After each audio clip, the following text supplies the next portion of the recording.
കേരള കൗമുദിയുടെ 115-ാം വാർഷികവുമായി ബന്ധപ്പെട്ട് ഒരു ചടങ്ങിലേക്ക് നമ്മുടെ പ്രധാനപ്പെട്ട 2 മന്ത്രിമാരെ ക്ഷണിച്ചിരുന്നു.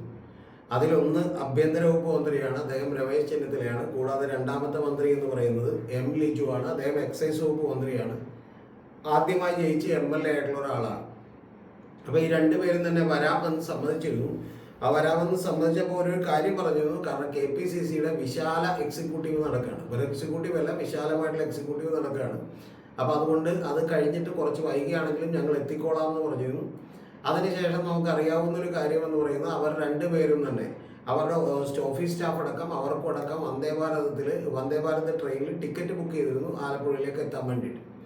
അപ്പോൾ അങ്ങനെ എത്തിക്കൊണ്ട് അവിടെ പഴവീട് എന്ന് പറയുന്ന ഒരു സ്ഥലത്താണെന്നാണ് ഞാൻ മനസ്സിലാക്കുന്നത്. അവിടെ ഒരു കൺവെൻഷൻ സെൻ്ററൊക്കെ വാടകയ്ക്കെടുത്ത് എല്ലാവിധ ഒരുക്കങ്ങളും നടത്തിയിരുന്നു. ഇവരെ സ്വീകരിക്കാനുള്ള താലപ്പൊലിയും താലം പിടിക്കാനുള്ള കുട്ടികളടക്കം ഇവരെ റെഡിയാക്കിയിരുന്നു. പക്ഷേ ഏറ്റവും ഒടുവിൽ ദൗർഭാഗ്യവശാൽ പരിപാടി ഒന്നടക്കം തന്നെ മാറ്റിവെക്കേണ്ടി വന്നു. മാറ്റിവെക്കേണ്ടി വന്നതിൻ്റെ കാരണം രമേശ് ചെന്നിത്തലയും അതുപോലെ തന്നെ എം ലിജുവും പങ്കെടുക്കുന്നില്ല എന്നുള്ളതാണ് പറഞ്ഞത്. അങ്ങനെ പങ്കെടുക്കാത്തതിൻ്റെ പിന്നിൽ അത് വിവാദമാകുന്നതിൻ്റെ കാര്യം വെള്ളാപ്പള്ളി നടേശൻ പങ്കെടുക്കുന്നുണ്ട് ആ ചടങ്ങിൽ. കാരണം കേരളകൗമുദിയുടെ ചടങ്ങാണെങ്കിൽ പിന്നെ വെള്ളാപ്പള്ളി നടേശനെ വിളിക്കാതിരിക്കുന്ന പ്രശ്നമില്ല, പുള്ളി അവിടെ ഉറപ്പായിട്ടും ഉണ്ട്. അപ്പോൾ അതുകൊണ്ട് തന്നെ വെള്ളാപ്പള്ളി നടേശൻ പങ്കെടുക്കുന്ന ഒരു ചടങ്ങിൽ ഈ മന്ത്രിമാർക്ക് പങ്കെടുക്കാൻ ഒരു ബുദ്ധിമുട്ട് തോന്നി എന്നുള്ളതാണ് പറയുന്നത്. ഇത് തീർച്ചയായിട്ടും കേരള രാഷ്ട്രീയത്തെ ബാധിക്കുന്നൊരു പ്രശ്നമായതുകൊണ്ടാണ് നമ്മളിത് ചർച്ച ചെയ്യുന്നത്. കാരണം അല്ലാതെ ഇപ്പോൾ അവർ 2 പേർക്കും തമ്മിൽ ഏതെങ്കിലും വെള്ളാപ്പള്ളി നടേശനോട് അനിഷ്ടമുണ്ടെങ്കിലൊന്നും നമ്മൾ ചർച്ച ചെയ്യേണ്ട ആവശ്യമില്ല. ചർച്ച ചെയ്യാൻ തീരുമാനിക്കുന്ന പ്രധാനപ്പെട്ട കാര്യം ഞാൻ നേരത്തെ തന്നെ പറഞ്ഞിരുന്നു. ഇതിലെ ഒരു മന്ത്രി, അതായത് ബിന്ദു കൃഷ്ണ, അവർ വന്നിട്ട് വെള്ളാപ്പള്ളി നടേശനെ കാണുകയും 82 വയസ്സുകാരനായ വെള്ളാപ്പള്ളി നടേശൻ്റെ മുമ്പിൽ കുമ്പിട്ട് തലയിൽ കൈവച്ച് വെള്ളാപ്പള്ളി നടേശൻ അനുഗ്രഹിക്കുന്നതും ഒക്കെ തന്നെ പുറത്തേക്ക് വന്നിരുന്നു. അപ്പോൾ തന്നെ അത് വലിയ പുലിവാലായിരുന്നു. പ്രത്യേകിച്ചും സതീശൻ്റെ മീഡിയ ടീമായിട്ടുള്ള മീഡിയ വണ്ണിനോ ദാവീദിനോ ഒന്നും തന്നെ, ദാവൂദിനോ അല്ലെങ്കിൽ അജിംസിനോ പ്രിയപ്പെട്ട നിഷാദ് റാവുത്തറിനോ ഒന്നും തന്നെ ഇത് ഇഷ്ടപ്പെട്ടില്ല. അപ്പോൾ ഇപ്പോൾ യഥാർത്ഥത്തിൽ അവരുടെയൊക്കെ ഇഷ്ടം നോക്കിയാണ് നമ്മൾ കാര്യങ്ങളൊക്കെ ചെയ്യേണ്ടത്. അപ്പോൾ അതുകൊണ്ട് തന്നെ അവർക്ക് ഇഷ്ടപ്പെടാത്തത് കൊണ്ട് തന്നെ വലിയൊരു പ്രശ്നമായിരുന്നു. പിന്നെ അവർ ആ സമയത്ത് ഒരു കണക്കിനൊക്കെ പറഞ്ഞൊപ്പിക്കുകയാണ് ചെയ്തിട്ടുള്ളത്. അതായത് VD സതീശൻ്റെ നേതൃത്വത്തിലുള്ള ഗവൺമെൻറ് ആയതുകൊണ്ട് വളരെ പുരോഗമനപരമായിരിക്കും എന്നാണ് നാട്ടുകാരൊക്കെ വിചാരിക്കുന്നത്. പക്ഷേ യഥാർത്ഥത്തിൽ അങ്ങനെയല്ല, എല്ലാ മന്ത്രിമാരും പുരോഗമനക്കാരല്ല എന്നുള്ളതാണ് പറഞ്ഞിരുന്നത്. പുരോഗമനക്കാരുടെ സർട്ടിഫിക്കറ്റ് മൊത്തം കൊടുക്കുന്നത് നമുക്കിപ്പോൾ മീഡിയ വണ്ണിൻ്റെ കോഴിക്കോടുള്ള ഓഫീസിൽ നിന്നാണ്. നിങ്ങൾ അവിടെ അപേക്ഷിക്കുകയും നിങ്ങളിൽ അവർക്ക് മതിപ്പ് തോന്നുകയും ചെയ്തിട്ടുണ്ടെങ്കിൽ മാത്രം അവർ പുരോഗമനക്കാരുടെ സർട്ടിഫിക്കറ്റ് തരും. അല്ലെങ്കിൽ നിങ്ങൾ ഈ പറയുന്ന പോലെ ഒട്ടും പുരോഗമനമില്ലാത്ത വെറും ഈ പറയുന്ന പോലെ മോശപ്പെട്ട ആളുകളാണ് എന്ന് പറയുന്ന സർട്ടിഫിക്കറ്റും ഒക്കെ തന്നെയാണ്. അതിപ്പോൾ കേരള രാഷ്ട്രീയത്തിൽ വളരെ പ്രധാനപ്പെട്ടതാണ്. അതുകൊണ്ടാണ് യഥാർത്ഥത്തിൽ ഈ പറയുന്ന വലിയ പ്രശ്നമായിട്ടുള്ളത്. കൂടാതെ നമുക്കറിയാം മുസ്ലിം ലീഗിനും ചിലപ്പോൾ ഇഷ്ടപ്പെടാൻ സാധ്യതകളില്ല. ഞാൻ ഈ ഗവൺമെൻറ് അധികാരത്തിൽ വന്നപ്പോൾ തന്നെ ഞാൻ എൻ്റെ പ്രിയപ്പെട്ട പ്രേക്ഷകരോട് പറഞ്ഞത് നിങ്ങൾക്ക് ഓർമ്മയുണ്ടാവും. കാരണം ഇത്തരത്തിലുള്ള ഒരു വേർതിരിവുകൾ, ഇത്തരത്തിലുള്ള മതപരമായിട്ടുള്ള വേർതിരിവുകൾ കൂടാനും BJPക്ക് വലിയ തോതിൽ നേട്ടമുണ്ടാക്കാനും ഈ ഭരണം സഹായിക്കും എന്നുള്ളത് ഞാൻ എൻ്റെ പ്രിയപ്പെട്ട പ്രേക്ഷകരോടൊക്കെ തന്നെ പറഞ്ഞിരുന്നു. അതിന് വേണ്ട പ്രശ്നങ്ങളൊക്കെ തന്നെ ഒരുപാട് തവണ ഉണ്ടാകും എന്നുള്ളത് പറഞ്ഞിരുന്നു. അതുകൊണ്ട് തന്നെ സമൂഹത്തിൽ ഇപ്പോൾ വെള്ളാപ്പള്ളി നടേശനെ അടുത്ത് മാത്രം പോയാൽ എന്താ കുഴപ്പം, ബിഷപ്പുമാരുടെ അടുത്തും അതുപോലെ തന്നെ മറ്റ് സംസ്ഥാന നേതാക്കളടക്കം നിരവധി ആളുകളുടെ അടുത്ത് പോകുന്നില്ലേ എന്ന് പറയുന്ന ചോദ്യങ്ങൾ ചോദിക്കാനൊക്കെ തന്നെയുള്ള വലിയ അവസരമായി BJP ഇതിനെ കണക്കുകൂട്ടും. കൂടാതെ നമ്മുടെ മീഡിയ വണ്ണും അതുപോലെ തന്നെ അജിംസും ദാവീദും കൂട്ടരും ഒക്കെ തന്നെ ഇത് വലിയ സന്തോഷമായിട്ട് കണക്കൂട്ടും. കാരണം അവരുടെ ഭാഗത്തും ആൾ കൂടും, അതുപോലെ തന്നെ BJPയുടെ ഭാഗത്തും ആൾ കൂടും. ഇതിനകത്ത് വലിയ പ്രശ്നം ഉണ്ടാകാൻ പോകുന്നത് CPM-നും അതുപോലെ തന്നെ കോൺഗ്രസിനുമാണ്. താൽക്കാലികമായി ഇപ്പോൾ വലിയ പ്രശ്നം ഉണ്ടാകാൻ പോകുന്നത് CPM-നാണ്. കാരണം എന്താ വെച്ചാൽ മറ്റു മതന്യൂനപക്ഷങ്ങളുടെ വോട്ടുകൾ കൂടുതൽ കിട്ടുന്നത് കോൺഗ്രസിനായതുകൊണ്ട് വലിയ കുഴപ്പമില്ല. അപ്പോൾ അതുകൊണ്ട് തന്നെ ഇത് വലിയ ചർച്ചാ വിഷയമാണ്. അപ്പോൾ അല്ലാതെ ഇതിനപ്പുറത്തേക്ക് ഈ മന്ത്രിമാർക്കോ അല്ലെങ്കിൽ രമേശ് ചെന്നിത്തലക്കോ വെള്ളാപ്പള്ളി നടേശനൊന്നും തമ്മിൽ പ്രശ്നം ഉണ്ടാവില്ല.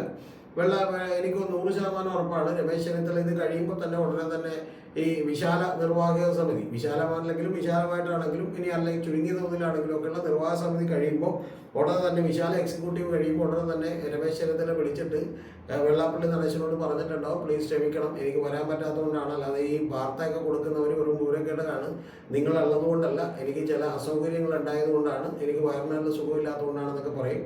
കൂടാതെ എം ലിജുവും അത് തന്നെ പറയാനാണ് സാധ്യത. അപ്പോൾ അതും കൂടാതെ ഏറ്റവും അടുത്ത ഘട്ടത്തിൽ തന്നെ അവർ കേരള കൗമുദിയുടെ ഓഫീസ് സന്ദർശിക്കുകയും അവിടുത്തെ ചീഫ് എഡിറ്ററെയും ഓണറെയും ഒക്കെ തന്നെ കാണുകയും വലിയ നല്ല രീതിയിൽ സംസാരിക്കുകയും ഞങ്ങൾ മിക്കവാറും ഇനിയിപ്പോൾ അന്ന് മുടക്കിയിട്ടുള്ള വാഴയുടെയോ വാഴക്കൊമ്പിൻ്റെയോ അല്ലെങ്കിൽ ഏതെങ്കിലും തരത്തിലുള്ള താലം പിടിക്കാൻ വന്നവരുടെയൊക്കെ എന്തെങ്കിലും എക്സ്പെൻസ് വേണമെങ്കിൽ അത് ഞങ്ങൾ സഹിക്കാം എന്നൊക്കെ തന്നെ പറയും.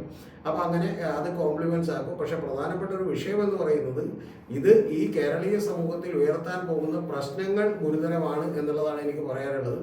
ഇത് ആദ്യമേ തന്നെ ഇവർക്കറിയാം, ഇത് കേരള മോദിനെ ക്ഷണിക്കുമ്പോൾ ഞങ്ങൾക്ക് വരാൻ അസൗകര്യമുണ്ട് അല്ലെങ്കിൽ എന്തെങ്കിലും ബുദ്ധിമുട്ടുണ്ട് എന്നുള്ളത് പറഞ്ഞാൽ പ്രശ്നമില്ല, ഇത് ഇത്രയും വലിയ വാർത്തയാവില്ല. പക്ഷെ അതല്ലെന്നുണ്ടെങ്കിൽ കേരള മോദിയുടെ പരിപാടിക്ക് വരാം എന്ന് പറഞ്ഞതിന് ശേഷം വരാതിരിക്കുമ്പോൾ വാർത്തയാവും. പിന്നെ ഇവരെ രണ്ടുപേരെ സംബന്ധിച്ച് മറ്റൊരു പ്രത്യേകത കൂടിയുണ്ട്. അതിലൊന്ന്, രമേശ് ചെന്നിത്തലയുടെ കേസിൽ അവിടെ ഈഴവ കാൻഡിഡേറ്റുകൾ വന്ന് എതിരായി മത്സരിക്കുമ്പോൾ പോലും SNDPയുടെ എല്ലാ കാലത്തും പിന്തുണ കിട്ടിയിട്ടുള്ളത് രമേശ് ചെന്നിത്തലക്കാണ് എന്നുള്ളത് എൻ്റെ പ്രിയപ്പെട്ട പ്രേക്ഷകർ മനസ്സിലാക്കണം. അത്രമാത്രം ബന്ധമുള്ള ആളാണ്. കൂടാതെ ഈ അടുത്ത് പോലും വെള്ളാപ്പള്ളി നടേശൻ്റെ മകനായിട്ടുള്ള തുഷാർ വെള്ളാപ്പള്ളി അദ്ദേഹത്തിൻ്റെ ഭാര്യയുടെ വീട്ടിൽ വെച്ച് കണ്ടപ്പോൾ പോലും പറഞ്ഞിട്ടുള്ളത് എൻ്റെ ആത്മസഹോദരനാണ് രമേശ് ചെന്നിത്തല എന്നുള്ളതാണ്. ഇതിനു മുമ്പ് വൈക്കത്തുള്ള പരിപാടിയിലൊക്കെ അദ്ദേഹത്തെ വിളിച്ചത് നിങ്ങൾ ഓർക്കണം. അദ്ദേഹത്തിന് വലിയ പ്രാമുഖ്യം നൽകുന്ന ഒരു സംഘടനയാണ് SNDP എന്ന് പറയുന്നത്. പിന്നെ അടുത്തത് എന്ന് പറയുന്നത് ലിജു ആണ്, ലിജു ആണ്. അദ്ദേഹം ആലപ്പുഴ DCC പ്രസിഡന്റ് ആയിരുന്നു. കൂടാതെ നിരവധി തവണ തോറ്റ ഒരാളാണ്. ഇത്തവണ അദ്ദേഹം ജയിച്ച ഒരാളാണ്. അദ്ദേഹം കണ്ടവിടറി കൊണ്ടും കണ്ണുകൾ നിറഞ്ഞുകൊണ്ടും പറഞ്ഞതൊക്കെ നമുക്ക് ഓർമ്മയുണ്ടാകും. ഞാൻ തോറ്റുകൊണ്ടിരിക്കുകയാണ്, ഇത് എൻ്റെ ജീവിതത്തിലെ ഏറ്റവും നിർണായക ഘട്ടമാണ്, ഇത്തവണയെങ്കിലും കായംകുളത്തുകാർ എന്നെ ജയിപ്പിക്കണം എന്നാണ് പറഞ്ഞിട്ടുള്ളത്. അങ്ങനെ 3-4 തോൽവികൾക്ക് ശേഷം അദ്ദേഹം ഒടുവിൽ ജയിച്ചപ്പോൾ പക്ഷേ പ്രധാനപ്പെട്ട ഒരു സംഭവം കൂടി ഉണ്ടായി. അത് പ്രതിഭാഹരി എന്ന് പറയുന്ന ഒരു പ്രതിഭയാണ് അവിടെ നിന്ന് ജയിച്ചുകൊണ്ടിരുന്നത്. അത് CPMൻ്റെ MLA ആണ്. അവർ ജയിച്ചുകൊണ്ടിരുന്ന സ്ഥലമാണ് കായംകുളം എന്ന് പറയുന്നത്. അവിടെ നിന്നാണ് പ്രതിഭാഹരി തോറ്റത്. അപ്പോൾ തോറ്റതിന് ശേഷം പ്രതിഭാഹരി പറയുന്നത് തോൽപ്പിച്ചത് ലിജു ആണെന്നാണ് നമ്മളൊക്കെ ആദ്യം വിചാരിച്ചിരുന്നത്. പക്ഷേ പ്രതിഭാഹരി പറയുന്നത് തോൽപ്പിച്ചത് ലിജു അല്ല, പകരം വെള്ളാപ്പള്ളി നടേശനാണ് തോൽപ്പിച്ചത് എന്നാണ് പറയുന്നത്. വെള്ളാപ്പള്ളി നടേശന് ദേഷ്യം വരികയും വളരെ മോശം വെള്ളാപ്പള്ളി നടേശൻ പറയുന്നത് അവരുടെ കുഴപ്പം കൊണ്ടാണ് തോറ്റ, അതിന് എൻ്റെ തലയിലോട്ട് കയറാൻ തന്നെ എന്തിനാണ്, നിങ്ങളുടെ പാർട്ടിയിൽ തന്നെ എന്താണ് സംഭവിച്ചതെന്ന് നിങ്ങൾ പരിശോധിക്കുമെന്നൊക്കെ ഉള്ളതാണ്. കൂടാതെ നമുക്കറിയാം അവിടുത്തെ നാസർ രാഘവൻ എന്ന് പറയുന്ന ജില്ലാ സെക്രട്ടറി അങ്ങനെയൊന്നും മോശപ്പെട്ട വർത്തമാനമൊന്നും പറയരുത് എന്ന് പറഞ്ഞ് പ്രതിഭയെ വിലക്കുകയും ചെയ്തു. അത് പബ്ലിക്കായി തന്നെ പറയുകയൊക്കെ ചെയ്ത് നമ്മൾ കണ്ടു. അപ്പോൾ ഈ രണ്ട് സ്ഥാനാർത്ഥികളെയും കൈയച്ച് സഹായിച്ചിട്ടുള്ള വെള്ളാപ്പള്ളി നടേശനോടൊപ്പം വേദി പങ്കിടാൻ ഞങ്ങളില്ല എന്നുള്ളതാണ് ഇവർ പറഞ്ഞുകൊണ്ടിരിക്കുന്നത്. ഇത് കേരളത്തിൽ ഉണ്ടാക്കാൻ പോകുന്ന മതധ്രുവീകരണമാണ് നമ്മളെ സംബന്ധിച്ച് ഏറ്റവും വലിയ പ്രശ്നമല്ലാതെ ഇവരൊക്കെ തമ്മിലുള്ള വിഷയമൊക്കെ നാളെ തീരും. പക്ഷേ ഇത് കേൾക്കുന്ന സാധാരണക്കാരായിട്ടുള്ള ആളുകൾക്ക് പലപ്പോഴും ഇതൊന്നും ദഹിക്കാൻ സാധ്യതയില്ല. ഇത് യഥാർത്ഥത്തിൽ BJPയുടെ കയ്യിലേക്കും അതുപോലെ തന്നെ ജമാഅത്തെ ഇസ്ലാമിക്കാരുടെ കയ്യിലേക്കും ഒക്കെ ഒരു ആയുധം വെച്ചു കൊടുക്കുന്നതിന് തുല്യമായിട്ടുള്ള ഒരു കാര്യമാണ്. അവർക്ക് കുറച്ചുകൂടി മുന്നേറാൻ സഹായിക്കുന്ന ഒരു പരിപാടി മാത്രമേ ഇതുകൊണ്ടുണ്ടാകൂ എന്നുള്ളതാണ് എനിക്ക് പ്രിയപ്പെട്ട പ്രേക്ഷകരോട് പറയാനുള്ളത്. യഥാർത്ഥത്തിൽ ഇപ്പം ലിജുവും അതുപോലെ തന്നെ രമേശ് ചെന്നിത്തലയൊക്കെ വന്നാൽ പോലും ആ പരിപാടിക്ക് കുഴപ്പമൊന്നും സംഭവിക്കാറില്ല. പക്ഷെ പ്രധാനപ്പെട്ട കാര്യം എന്താണെന്ന് വെച്ചാൽ വെള്ളാപ്പള്ളി ഒരു വിദ്വേഷ പ്രസംഗകനാണെന്നും അദ്ദേഹത്തോടൊപ്പം പിണറായി വിജയൻ പോലും കാറി കയറിയത് വലിയ പ്രശ്നമായി പോയെന്നും അതുപോലെ തന്നെ അദ്ദേഹത്തിന് ഒരു SNDPയുടെ പരിപാടിയിൽ ചെന്നൊരു പൊന്നാട അണിയിച്ച പോലും വലിയ തലവേദനയായി പോയെന്നൊക്കെയുള്ള പ്രചരണം ഏറ്റെടുത്തുകൊണ്ട് ന്യൂനപക്ഷ കൺസോൾട്ടേഷൻ നടത്തിയതിൻ്റെ ഏറ്റവും ഒടുവിലത്തെ പ്രശ്നമാണിത്. കഴിഞ്ഞ തവണ തന്നെ ഞാൻ നിങ്ങളോട് പറഞ്ഞിരുന്നു, 2026 നിയമസഭാ തെരഞ്ഞെടുപ്പ് കേരളം കണ്ട ഏറ്റവും വലിയ വർഗീയ ചേരിതിരിവുണ്ടാക്കിയിട്ടുള്ള ഒരു തെരഞ്ഞെടുപ്പാണ്. ആ തെരഞ്ഞെടുപ്പിന്റെ ഭാഗമായിട്ടാണ് ഏതാണ്ട് 46% വരുന്ന മൈനോറിറ്റികൾ, ക്രിസ്ത്യൻ മുസ്ലിം സമുദായത്തിലെ വോട്ടുകൾ കൺസോളിഡേറ്റ് ചെയ്തുകൊണ്ട് കൃത്യമായിട്ട് കോൺഗ്രസ് UDFന് കിട്ടിയത്.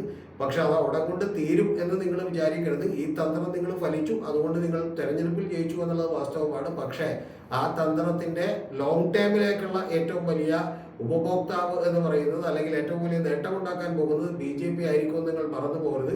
അതുകൊണ്ട് തന്നെയാണ് ഞാൻ പറഞ്ഞത് ഈ VD സതീശൻ ഗവൺമെന്റ് അധികാരത്തിൽ വന്നതിന് ശേഷമുള്ള 5 കൊല്ലങ്ങൾ BJPയെ സംബന്ധിച്ച് ഏറ്റവും കൂടുതൽ ആഹ്ലാദിപ്പിക്കുന്ന ഒരു കാര്യമായിരിക്കും എന്നാണ്. കഴിഞ്ഞ ഒരു തവണ ജയശങ്കറൊക്കെ പറയുന്നത് കേട്ടു, BJPയുടെ 3 സ്ഥലത്ത് ജയിച്ചു, പക്ഷെ നടക്കാതെ പോയൊരു പദ്ധതി ഉണ്ട്, അത് CPMനെ അധികാരത്തിലേക്ക് എത്തിക്കുക എന്നുള്ളതാണ്. തെറ്റാണ്. CPMനെ അധികാരത്തിലേക്ക് എത്തിക്കുക എന്നുള്ളതായിരുന്നില്ല പദ്ധതി കോൺഗ്രസിനെയും UDFനെയും അധികാരത്തിലേക്ക് എത്തിക്കുക, മുസ്ലിം ലീഗിന്റെ പ്രത്യേകിച്ച് VD സതീശനെ അധികാരത്തിലേക്ക് എത്തിക്കുക. കാരണം മുസ്ലിം ലീഗിന്റെ നോമിനിയായിട്ടുള്ള ഒരു മുഖ്യമന്ത്രിയും അദ്ദേഹത്തോടും മുസ്ലിം ലീഗിനോടും അതുപോലെ ജമാഅത്തെ ഇസ്ലാമിയുടെ ഒക്കെ വിധേയത്വമുള്ള അവർ പറയുന്നതിനനുസരിച്ച് മാത്രം പരിപാടികളിൽ പങ്കെടുക്കുന്ന മന്ത്രിമാരുമാണ് എന്നുള്ള ആരോപണം ഉന്നയിക്കാനുള്ള ഏറ്റവും വലിയ ചാൻസാണ് BJP കിട്ടിയിരിക്കുന്നത്. BJPക്ക് വളരണമെങ്കിൽ ഇത്തരത്തിലുള്ള ഒരു സാഹചര്യം വേണമായിരുന്നു എന്നുള്ളത് വാസ്തവമാണ്. ഇതിനെ വളരെ സൂക്ഷ്മതയോടുകൂടി മനസ്സിലാക്കാനും ചെറുക്കാനും ആളുകളെ എഡ്യൂക്കേറ്റ് ചെയ്യാനൊന്നും CPMന് കഴിഞ്ഞില്ലെങ്കിൽ വലിയ വളർച്ചയായിരിക്കും ബി ജെ പിക്ക് ഉണ്ടാകാൻ പോകുന്നത്. അതിൻ്റെ കാതലായിട്ടുള്ള വോട്ട് പോകാൻ പോകുന്നതും CPM-ൽ നിന്നായിരിക്കും എന്നുള്ളത് ഞാനൊന്ന് ഓർമ്മപ്പെടുത്തട്ടെ.